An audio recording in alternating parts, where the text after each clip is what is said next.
Mesdames et messieurs, ici Chage et on se retrouve aujourd'hui pour la petite news du mardi. Je sais que ça fait depuis longtemps qu'il n'y en a pas eu, c'est pour ça qu'on a beaucoup de choses dont il faut parler et aujourd'hui je vous avoue que ça me fait extrêmement plaisir. Pourquoi? Parce que on va pouvoir rebondir sur des news spécifiquement françaises et ça, c'est pour ça en fait que je voulais faire des news, c'était pour parler justement de l'actu aussi qui nous concernait directement. Déjà, bien sûr, il faut en parler, c'est qu'il y a eu pareil manga le week-end dernier. Il faut avouer que l'organisation, elle était monstrueuse, pas dans le bon sens du terme malheureusement, mais ça s'est très mal passé. Je suis assez content de ne pas y être allé. C'est vrai qu'avec le boom du manga en France, plus de 120% d'augmentation comparé à l'année dernière, sûrement grâce au pass culture et aussi au confinement. Alors là, c'était un événement qui était franchement invivable d'après les images. N'hésitez pas à me faire part de votre retour. Moi, je serais plus présent à la Japan Expo. Enfin, pas en tant qu'invité, mais voilà, je serai là, quoi. Et next news avec Hajime Isayama, auteur de SNK qu'on ne présente plus, Shingeki no Kyojin, qui a reçu le 3e prix Nova, un prix qui est censé, justement, au Japon, récompenser ceux qui ont attribué, qui ont donné en fait quelque chose, qui ont apporté quelque chose à la publication et la réinventer. C'est vrai qu'avec l'œuvre qu'est Shingeki no Kyojin, je pense que ça va marquer des générations et même des générations d'auteurs. Bon, et aussi Tatsuki Fujimoto, assez triste, mais en même temps, c'est bon, c'est auteur de Fire Punch et de Chainsaw Man, bien sûr, est en train de travailler sur un nouveau one-shot où justement il recherche un assistant. Et bon, c'est assez triste parce que voilà, il ne travaille pas sur la suite de Chainsaw Man que tout le monde attend. Mais je vous avoue que là, je suis au point où je suis en train de me dire que en fait la suite de Chainsaw Man, ça va arriver après la fin de la saison 1 parce que je pense que il va y avoir un gros rebond d'intérêt et c'est vrai que ça tomberait à pic pour continuer sur la suite en manga. Faut pas oublier que tout ça c'est du marketing. Bon, concernant One Piece, bien sûr, il va y avoir l'épisode 1000 qui va bientôt être diffusé le week-end du 20 novembre et justement le 21 novembre en France. Et ça c'est une très belle initiative, je trouve, et qu'il faut justement soutenir les cinémas français, plusieurs cinémas français. N'hésitez pas à aller voir les cinémas proches de chez vous. Alors ils vont faire un truc de ouf. Ils vont justement diffuser cet épisode 1000 au cinéma avec plusieurs films avant pour vraiment créer un événement et franchement ça a l'air vraiment dingue et je trouve ça vraiment génial que voilà on prenne en considération que c'est l'épisode 1000 du manga le plus populaire au monde, hein, quoi qu'on en dise, Kimetsu no Yaiba et tout, et ça fait plus de ventes que Dragon Ball, c'est triste, mais il faut l'avouer, One Piece c'est un bail. Et donc voilà, ça y est, enfin, la France, elle prend les devants et ça fait plaisir. Et là, parlons des sorties parce que j'en ai loupé beaucoup en n'étant pas là pour les dernières news. Donc en avril 2022, il y aura Kaguya-sama Love is War pour une 3e saison. Ça, énormément de personnes l'attendent, mais peut-être pas plus que Spy X Family parce que ça, c'est vraiment... le manga qui a cartonné et il y a eu un trailer justement pour cet animé.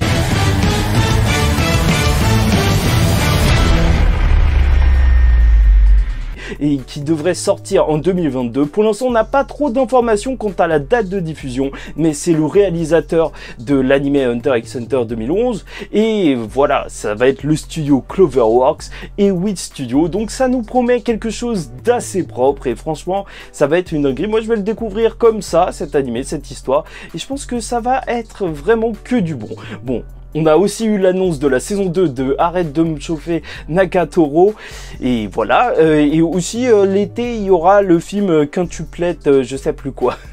Je vous disais que les cinémas français avaient pris les devants, mais même France Culture, un petit peu les chaînes françaises. Alors avec France TV, en fait leur application où justement tu peux regarder un petit peu des trucs gratuitement et tout, France Télévisions a investi justement dans quelques films d'animation japonaise et ça c'est franchement cool. Il y a carrément un Silent Voice et franchement je vous le conseille entièrement et c'est vraiment sympa de voir que voilà la France s'y intéresse de plus en plus. En même temps, vu comment ça s'est vendu, ils ont vu qu'il y avait un marché à se faire. Bon, là c'est assez gros parce que après la suite de Nanatsu no Taizai, on pouvait se dire ça y est, c'est terminé et tout, ça fait mal terminé pour l'animé, mais pas du tout, ça continue et pour le pire, franchement vous allez être choqués.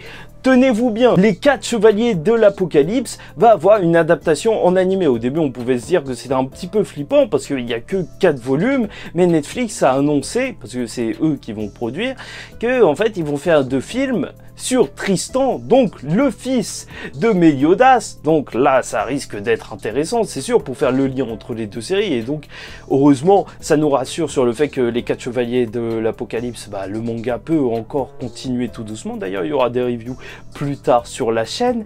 Mais ce qui fait vraiment peur, c'est que ce film en 2 parties que Netflix va produire, bah, ce sera totalement en CGI. Alors là, déjà que Nanatsu no Taizai s'avait fait gueuler, franchement, dans les premières images, elles me font archi peur. Je sais pas pourquoi ils ont fait ça. Ils veulent vraiment enterrer la licence et ils vont réussir. N'hésitez pas à me dire ce que vous en pensez parce que là, c'est vraiment n'importe quoi. Bon, après, je dis pas, il peut y avoir des bonnes choses en CGI, mais force est de constater avec Berserk que j'ai été déçu. Très déçu. L'éditeur Kazé va sortir des coffrets Prestige et va ressortir d'anciens coffrets Prestige, mais surtout pour là, en tout nouveau, Fire Punch et Promise Neverland. Et franchement, c'est des coffrets qui sont super sympas avec tous les tomes à l'intérieur.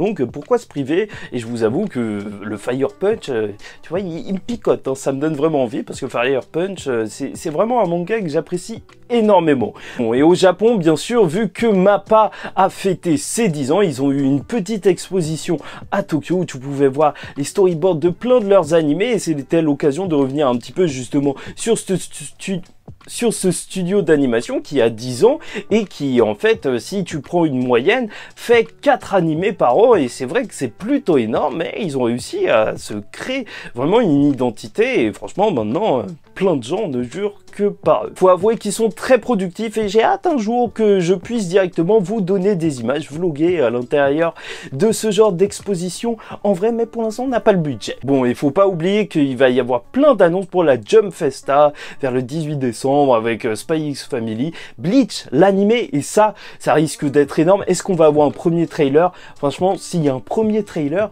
crois-moi, Internet va exploser là. Tout le monde va devenir littéralement fou. Même, il va y avoir du Chainsaw Man. Donc là, il va y avoir énormément d'annonces à ce moment-là. Oui, et petite info un peu triste et qui nous montre en réalité quelque chose d'assez intéressant, c'est que TV Tokyo, la chaîne japonaise, fait chaque année, en fait, parle un petit peu des animés qui lui a rapporté le plus. Et si l'année dernière, il y avait Black Clover dans le top, là, en fait, tu retrouves Naruto, Boruto et Bleach, encore Bleach, hein, c'est fou après autant d'années, mais Black Clover n'y est plus et ça c'est assez triste, mais en même temps après la fin de l'animé, c'est vrai que ça a perdu de l'intérêt, enfin du côté du public et c'est triste. Franchement, on a très hâte pour un retour un jour, bien sûr, Team Black Clover.